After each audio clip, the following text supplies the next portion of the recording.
Welcome back to Hannity. So, during his interview with 60 Minutes, President-elect Donald Trump promised to deport criminal illegal immigrants right away. Watch this. What we are going to do is get the people that are criminal and have criminal records, gang members, drug dealers.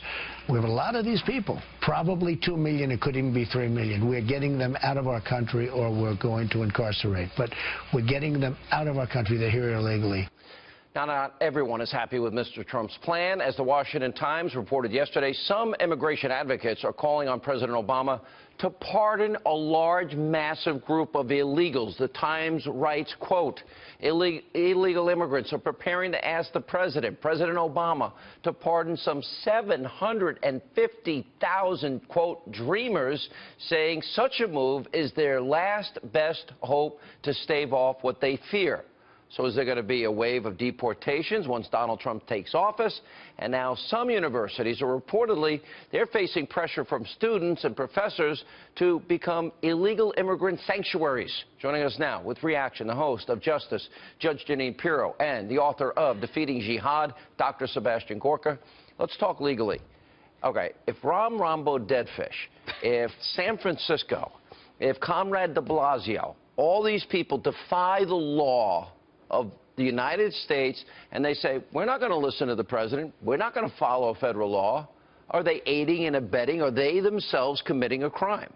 Well, this is the way you would have to look at it. They would be, if the feds or ICE lodge a detainer, then they are harboring a fugitive, and they are aiding and abetting in the harboring of a fugitive. The way to hurt them is to make sure that you take away their money for sanctuary cities, which is what they didn't do last year with the budget. But let me explain one thing. Okay, all right, so they'll defund that. Trump would do that. Trump is going to do that, and Trump has to do it. So here's the next question. Well, what about those people that still harbor them? The people that still harbor them, what are you talking, the cities? Is that a crime?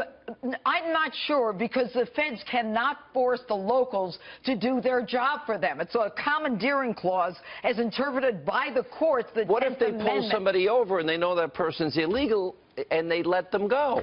And the locals let them go? Yeah. Is that a crime? But the feds cannot force them to hang on to that guy. The feds can only if they have the information. What the feds are doing now is they are getting rid of the information. All right. If I encourage somebody to break the law, I say, okay, yeah, just break the law. Don't listen to that law. But what you have to do, look, this is what Bobby Jindal tried to do when he was running for president. He got a lot of heat for it.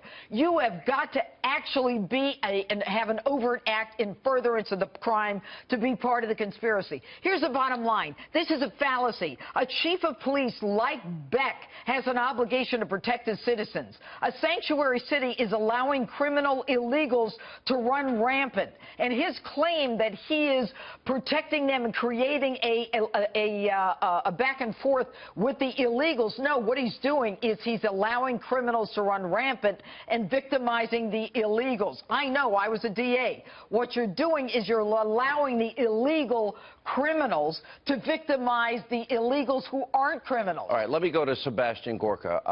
From the perspective, all right, we understand what criminal aliens can potentially do. That's a no-brainer. Donald Trump said we got to build the wall first. After the wall is built, the country will make decisions. He'll make decisions about those that didn't respect our laws and sovereignty.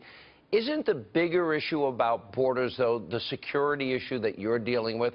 In other words, you study ISIS. You know Al-Qaeda. You understand radical Islamists. Don't they know that border's open? Don't they know that's an easy entry point for them to get into the country, to commit acts of terror in towns and cities, et cetera?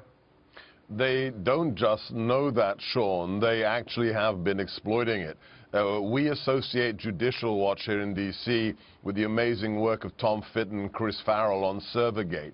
But Judicial Watch has also been investigating exactly how the southern border, especially a 60-mile patch between Texas and New Mexico, is being exploited by jihadists. There are reports from the local, not the feds, but the local Texas Public Safety Department. There are reports from Mexico that jihadists are using the rat runs. They're using using the coyotes to bring people into the United States. There is an individual who reported that the Garland attack, you remember the attack in Garland, Texas, that was connected to jihadists in Mexico and Texas. So, Sean, it's not hypothetical, it's already here. And those cities that say they're going to harbor or maintain their sanctuary status, I'd like to remind them of one thing.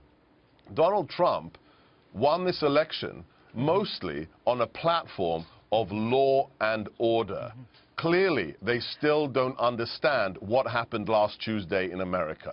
Yeah. There's another piece to this. We do not allow the harboring of American criminals. Why are we allowing for the harboring of illegal foreign criminals? And the United States Supreme Court, in response to President Obama's executive action with DAPA, said, no, Mr. President, we are not going to allow you, by affirming the circuit court and having a split decision, we're not going to allow you to prevent the deportation of 5 million illegals. They have to be deported. So President Obama should get off his high horse at this point and understand that we are a country of laws, and stop talking down to President-elect Trump and telling him what to do. We are a country of laws. They have to be followed.